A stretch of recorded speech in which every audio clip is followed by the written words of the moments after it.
Liberty Walk has just launched its GT EVO Bodykit for the Lamborghini Aventador.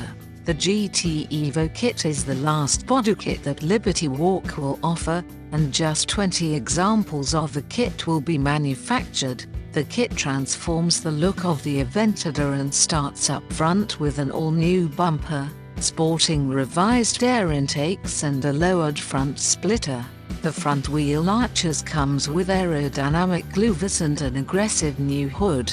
The rear arches are particularly complex and support the uprights for the towering rear wing.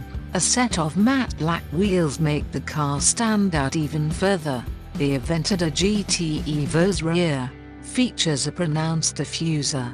Liberty Walk has also designed an aerodynamic shark fin that runs down the engine cover and attaches to the wing. The bodykit is made from carbon fiber and costs as much as $187,000, but Aventador owners can purchase the kit for as little as $94,600 when made from plastic.